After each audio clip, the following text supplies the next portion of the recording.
This series just keeps getting better and better.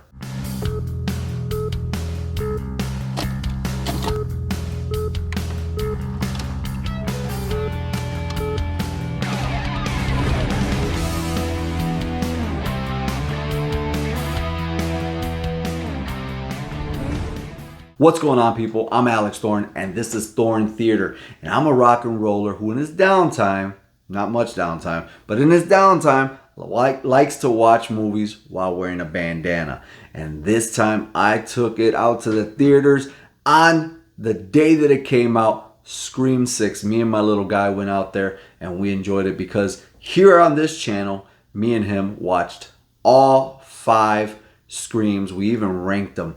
And now we got to watch Scream 6. Now, Scream 6, the big deal about this one is they finally got out of Woodsboro. I am so happy about that because this is something that, let's say, Friday the 13th tried towards the end by going to Manhattan. We're not going to get into the logistics of it, but they tried to leave Crystal Lake by going to Manhattan. Freddy teased it in Freddy's Dead. Every town has an Elm Street. And that could be a final attempt to save a series when it's tired, but Scream series isn't saved. The amount of time it took between Scream 3 and Scream 4 and Scream 4 and Scream 5 could have killed this series. But when Scream 5 came out, it was such a hit that Scream 6 was instantly released a year later. And I miss that in movies. I miss when horror movies or sequels in general would come out every year for a movie. I want them to keep this pace up. I really do. I don't want to wait 12 years for another movie, 5, 6 years for another movie. You can notice that the cast is older when you do that. And in this movie, it literally feels like it's, happening in real time 11 months later. So Scream 6 follows the core 4, as they're named, from the Scream 5 series. And then they bring back character Kirby in this movie, played by Hayden Panettiere. Now look, I absolutely adore Hayden Panettiere all the way back from her days in Heroes. The moment she was playing it there, I was like, man, she's got something about her that makes you really believe what she's playing, the character she's playing. Like, she believes it, so you believe it. I felt that way in Heroes, and I felt that way in Scream 5. I don't feel that way in Scream 6, and we'll get into that later, but that stuck out to me right away. As I'm saying her name, instantly what popped in my head was, she's one of the actresses in this movie that I don't buy 100%, and there's 2 of them. The core 4 that survived in the last one are back in this movie, and they're better. They're more tolerable. When I say that, because I know in Scream 5, I wasn't a big fan of the sisters. I thought Jenna Ortega did really well, but I just did not like Melissa Barrera in part 5. She does a much better role in this one. But I will say one thing, again, something that sticks out as soon as I talk about her, is in the movie, Sam looks really tired. And I don't know if that's done on purpose or what, but like, she looks extremely tired in the movie. And then when I see her in interviews for Scream 6, right, she looks really gorgeous. I'm like, wow, it's like night and day. I think it took a lot more of the cast to come together to actually replace Neve Campbell's, presence on screen. I don't think this movie needed her, by the way. Scream needed to move on and move forward. And I'm going to say right now, Courtney Cox, my God, again, HD 4K is not her friend.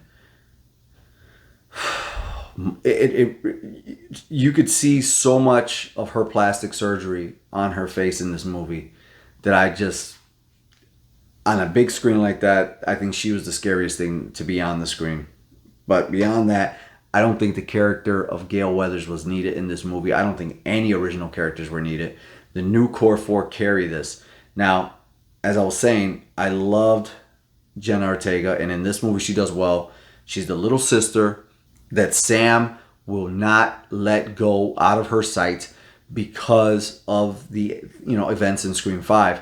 You've got Chad and Mindy, who also returned, the core four again.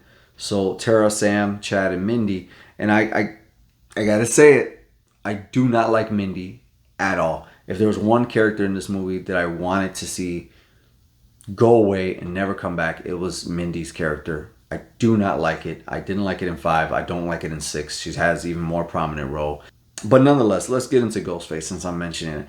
Ghostface is the best part of this movie. And you're finally to the point in the Scream series with 5 and 6 where you're not so much waiting to see who the killer is. You're just enjoying every time Ghostface is on the screen. And he's relentless in this one. I mean, like Jason Voorhees relentless. And I love it. I love that he used the shotgun. The movie starts out with a shocking intro that you do not expect whatsoever. Every scene that Ghostface is in is a show stealer, is a movie fucking like, wow, like this is why we're here. When you get to the climax of the movie, the people who are revealed here as the killers don't resemble whoever was in that Ghostface mask whatsoever. That's probably one of the issues I have.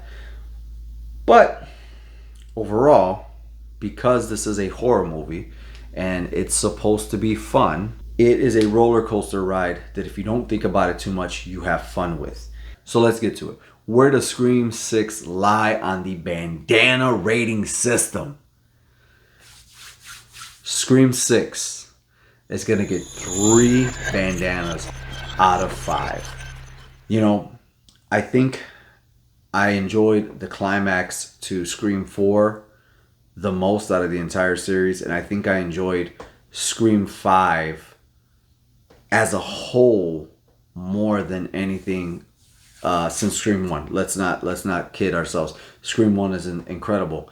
But I think, out of the more modern sequels, the climax to Scream 4 is incredible. The movie itself, Scream 5, is really good. And then the first 75% of Scream 6 is just off the charts, awesome, amazing. But I'm going to place it, at 3 bandanas out of 5. There's definitely some glaring issues there that you don't really start to realize or notice until the end, because the end is what brings it out. That there's issues there. You like almost let it slide because you're having such a good time the first 75%, but then it just goes to this halt at the end where you're like, oh, well, I had higher hopes for this movie. And it was almost like, the term where you could say, you're flying the plane, how do you not land this thing? Like you're clear. The landing is clear. I mean, the air is clear. Everything is amazing. And some way, somehow you manage to land in water and mess it up. That's kind of how the ending of this movie is. Now, it doesn't destroy the movie at all. It's still fun. But I got to be critical. That's what this is all for. So, am I going to buy it? Yes. Is it one of my favorite Scream movies? Yes. I can't wait for Scream 7 because I really need to know how some people in this movie survived because they had no business surviving. And I think they had an opportunity to move forward, and they're not by the end of this movie. There's a continuancy problem that Scream 1, 2, 3 had into Scream 4 that now Scream 5 and 6 are doing, when it's like, you need to let some people go. So we'll leave it at that. Did you watch Scream 6? If you have not, why not? Are you a fan of the series or not? Because I wasn't that big of a fan until I rewatched the entire series for this channel. And now that I watched it, I love this series. It's up there to me with Freddy, Jason, not Ghostface himself, but the series itself is up there with Nightmare on Elm Street, Friday the 13th, and the other big ones. So let me know down below, what did you think of Scream 6 if you saw it? And if you haven't seen it, what are your hopes for it? Guys, I'm Alex Thorn. This is Thorn Theater, and you know what I gotta do? I gotta rock out so I can watch some movies with you guys.